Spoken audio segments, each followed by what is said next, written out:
സാന്ദർഭികമായി പറയട്ടെ, സംഘടനാ വൈരാഗ്യത്തിന്റെ പേരിൽ മരിച്ചുപോകുന്ന മയ്യിത്തുകൾ പോലും മുസ്ലിം ഖബർസ്ഥാനുകളിൽ മറവ് ചെയ്യാൻ കഴിയാത്ത വിധത്തിലുള്ള വൈരാഗ്യം നമ്മുടെ നാടുകളിലുണ്ടെങ്കിൽ അള്ളാഹുവിനെ വിചാരിച്ച് ഏത് പ്രസ്ഥാനക്കാരും അള്ളാഹുവിനെ വിചാരിച്ചിട്ടൊന്ന് താഴ്ന്നു കൊടുത്തോ, നമ്മളാരും ഒരു മുസ്ലിമിന്റെ മയ്യിത്ത് പോലും മറവ് ചെയ്യാൻ സാധിക്കില്ലെന്നോ, പ്രസ്ഥാനക്കാരനല്ലെന്നോ പാർട്ടിക്കാരനല്ലെന്നോ പറഞ്ഞ് ഒരു മുസ്ലിമായ മനുഷ്യൻ മരിച്ചു കഴിഞ്ഞാൽ ഒരു മുസ്ലിമായ മനുഷ്യന് മയ്യിത്ത് നിസ്കരിക്കണമെന്നാണ്. അവന്റെ പാർട്ടി അവിടെ പ്രശ്നമല്ല. ശറഇന്റെ മസലകൾ ശരിക്കും മനസ്സിലാക്കിയിട്ട് നമ്മൾ പെരുമാറുക. മുസ്ലിമായൊരു മനുഷ്യനെ ഞങ്ങളുടെ മഹല്ല അധികാരം ഞങ്ങൾക്കാണ്, ഞങ്ങളുടെ കയ്യിലാണിതെന്ന് പറഞ്ഞിട്ട് ഒരു മയ്യിത്തിനെ അപമാനിക്കുന്ന അവസ്ഥകൾ ഇന്ന് കേരളത്തിൽ അങ്ങോളം ഇങ്ങോളമുണ്ട്. ഇന്ന് ഉച്ചയ്ക്ക് ഞാനൊരു കല്യാണത്തിന് സംഗമിച്ചു നിലമ്പൂർ ഭാഗത്ത്. അവിടെ ഒരു പോലീസ് ഉദ്യോഗസ്ഥൻ കുറച്ചങ്ങ് വഴിക്കടവ് ഭാഗത്ത് ജോലി ചെയ്യുന്ന പോലീസുകാരനോട് പറഞ്ഞു, ഇങ്ങനെ 1-2 കേസുകളുണ്ടായി. അഹ്ലുസുന്ന വൽ ജമാഅത്തിൽ വിശ്വസിക്കുന്ന 2 വിഭാഗം മയ്യത്ത് ഞങ്ങൾ മറവ് ചെയ്യാൻ വിടില്ല, ആരും ഇത് ചെയ്തു പോവല്ലേ, ആരും ഇങ്ങനെ, ആർക്ക് വേണ്ടിയാണ് ഈ വാശി? ഈ പറയുന്നവർ മരിക്കില്ലേ? നിങ്ങളുടെ മയ്യത്ത് ഭസ്മമായി ചാരമായി ഏതെങ്കിലും കത്തിപ്പിടിച്ച കെട്ടിടത്തിനുള്ളിലാണോ കിടന്ന് മരിക്കുന്നത്? അതല്ല ഒരു വെള്ളപ്പൊക്കത്തിൽ ഒഴുകിപ്പോവുകയാണോ? ചീഞ്ഞളിഞ്ഞ് മനുഷ്യൻ പോലും കാണാൻ കഴിയാതെ മയ്യത്ത് പോലും കിട്ടാതെ ദുർഗന്ധം വമിച്ച് കിടക്കുകയാണോ നിങ്ങളുണ്ടാവുക? ആർക്കറിയാം?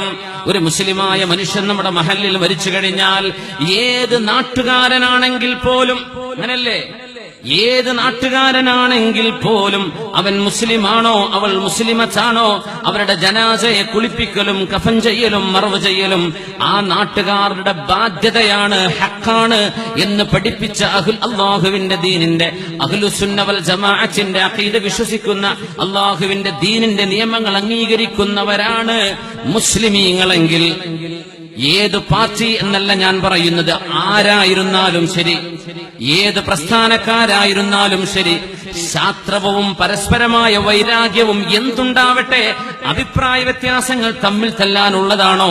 അഭിപ്രായ വ്യത്യാസങ്ങൾ ആരോഗ്യപരമായ സംവാദങ്ങളിലൂടെ, പാണ്ഡിത്യമുള്ള ആളുകളുടെ ചർച്ചകളിലൂടെ സത്യവും അസത്യവും മനസ്സിലാക്കാനുള്ള തന്റെ ഇടം മനുഷ്യർക്കുണ്ടല്ലോ. അഭിപ്രായ വ്യത്യാസങ്ങളിൽ ഇങ്ങനെയുണ്ടോ ഒരു ശത്രുത? ഈ ശത്രുത എത്ര കാലമാണ് നമ്മൾ കൊണ്ടു നടക്കാൻ പോകുന്നത്? എത്ര കാലമാണ് നമ്മൾ കൊണ്ടു നടക്കാൻ പോകുന്നത്? മരിച്ച മയ്യിത്തുകളുടെ പേരിൽ കണക്ക് പറഞ്ഞിട്ട് ആ മയ്യിത്തിനെ ഞങ്ങൾ മറവ് ചെയ്യാൻ വിടില്ല എന്ന് പറയാൻ ആരാണോ നിനക്ക് അധികാരം തന്നത്? നിന്റെ കയ്യിൽ പള്ളിയുടെയോ മഹല്ലത്തിന്റെയോ അധികാരം നിന്റെ കയ്യിൽ ഏൽപ്പിച്ചത് ആരാണ്? ആ അധികാരം തന്ന പടച്ചതമ്പുരാനോട് നിനക്ക് ഉത്തരവാദിത്തമില്ലേ?